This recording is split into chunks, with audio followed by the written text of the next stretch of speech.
My brother lied to destroy my marriage and have me disowned. Now my family is trying to reach out after 6 years. This is a long story, and English is not my first language, so I apologize in advance. To start, I, 45M, was married to my high school sweetheart, Sarah, 45F. We had 4 daughters, Jane, 24F, Tori, 22F, Brianna, 21F, and Claire, 18F. I met Sarah when we were 14, and we started dating right away. My parents loved Sarah, and she became like the daughter they never had. I remember my father sitting me down and giving me advice like, make sure you both have good communication with each other, think hard before you make any big decisions, that type of stuff. Sarah and I were dating for 7 years at the time when we found out she was pregnant with Jane. We were both over the moon, got married soon after, and went on to have our beautiful family. The only problem was my brother, Jack, 43M. Jack always had a crush on Sarah, and it kind of harmed my relationship with him. However, I tried to let it go because he was my brother, and Sarah also knew and had reassured me that she didn't have feelings for him. My limit was reached when Jack found out about mine and Sarah's engagement. He confessed his love for her and tried to convince her to leave me. However, she didn't and told me right away. At this point, I was mad at Jack, and I was ready to brawl it out with him, but Sarah asked me not to. I was seriously prepared to cut my brother out of my life. It took Sarah and my parents, 68M and 66F, to convince me not to. My marriage with Sarah went amazingly. Like any other couple, we had our ups and downs, but I wouldn't change anything about it. We were a passionate couple who loved each other and their children more than anything. My relationship with my brother improved after the incident, and I truly believed he had gotten over his crush on Sarah. Little did I know that he not only still had a crush on Sarah, but was also planning to break us up. One day, more than 6 years ago, I arrived home after a week away due to work and found my family waiting for me in the living room. Sarah and my daughters were crying, and when they saw me, they started to scream at me. Sarah said something like, "After all this time, how could you do this to us?" When I asked what she meant, she said I cheated on her. I was surprised she accused me of cheating. In the 25 years we had been together, I had never cheated on her. I asked what made her believe I cheated on her, and she showed me some pictures and texts that supposedly proved I had cheated on her with a colleague. I asked where she got this proof, and my brother jumped in, saying that this coworker, who was also friends with him, had confessed to him and sent him the proof. They called his coworker and confirmed everything was true. I started crying and begged Sarah to believe me. I told her that this was Jack's doing. She slapped me in the face and kicked me out.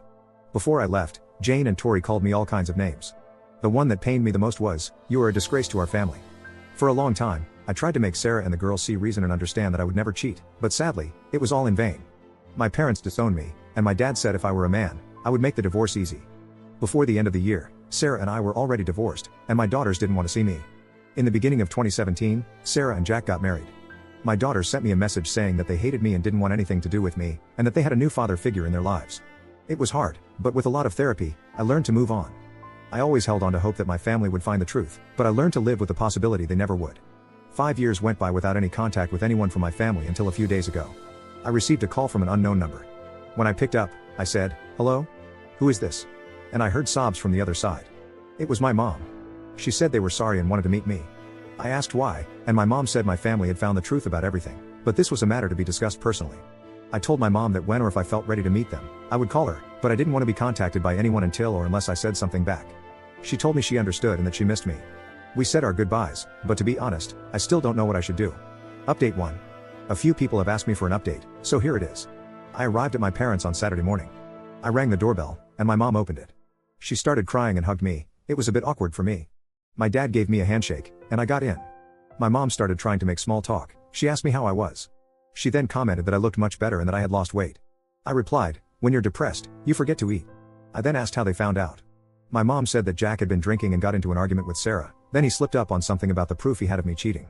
Sarah caught on to it and pressed him for more details, eventually leading him to confess. Sarah and my daughters wanted to contact me, but my mom said it would be better if she just contacted me. I started laughing. My dad was a little mad and asked me, "What's so funny?" I said that my brother probably spent years trying to separate me and Sarah and ended up ruining it all by himself. All he had to do was be quiet, and he could continue with his beautiful life. I then asked my parents if they could imagine how our lives would be if they and Sarah hadn't tried to convince me to forgive my brother after he tried to convince Sarah to run away with him. My dad started crying. It was the first time in my 45 years of life that I had seen my old man cry. He started apologizing, saying he was an awful father but that he, my mom, Sarah, and my daughters were all sorry. I was able not to cry, and I told them that I would love to reconcile, but it would take time. My mom asked me if she could give the green light to Sarah to contact me. I said yes. They then asked more about my life, as they wanted to know how I was doing. Overall, it was better than I expected. The next day, Sarah sent me a message and asked me if she could call me. I replied a few hours later that she could. Not even 5 minutes later, she called me. She asked me how I was. I told her that given the circumstances, I could be worse. I asked how she and our daughters were. She said that they were not so good. After my brother confessed, Sarah and my daughters felt remorseful and kicked my brother out. I asked Sarah a few questions. Why did she marry Jack so quickly and how come she didn't believe me? She started crying. She said that during and after our divorce, my brother had been her rock. Sarah said that they eventually started dating, and they got married because, and I was shocked to hear this, she got pregnant. I was a bit taken aback when I heard it. I asked if she could repeat it, and she did. I told her that I needed time. I warned that the chances of us getting back together were not looking good, and I didn't want her to have false hopes. She cried a bit more, but said she understood. She ended the conversation with an "I love you, I just said goodbye." Update 2. My mom was the bridge of communication between me and my daughters. I messaged her that I wanted to meet my daughters in a public place, and she recommended a park, and we met yesterday. When I got there, my daughters had already arrived. I only had a few seconds to process seeing them for the first time in more than half a decade because Jane, my 24-year-old, jumped on me. She was crying and kept saying she was sorry and asked me not to hate them. We stayed hugging for a few minutes. It seemed like she didn't want to let me go. It took Claire, my 18-year-old, to take Jane off me. Tori, my 22-year-old, asked me how I was. I looked at her for a few seconds. I was still surprised to see how much she had grown in the last years, but I also kind of saw the last 6 years flashing through my eyes. For a while after the divorce, I just looked at pictures of me, Sarah, and the girls together, remembering the good old days, and started wondering if living was still worth it. After a few seconds, I told Tori I had gotten a cat. I said that he was a great cat and my best friend, and if it weren't for him, I wouldn't be here speaking to her. As soon as I said this, all my daughters started crying. I was looking at them, crying on the inside but somehow still able to maintain my composure.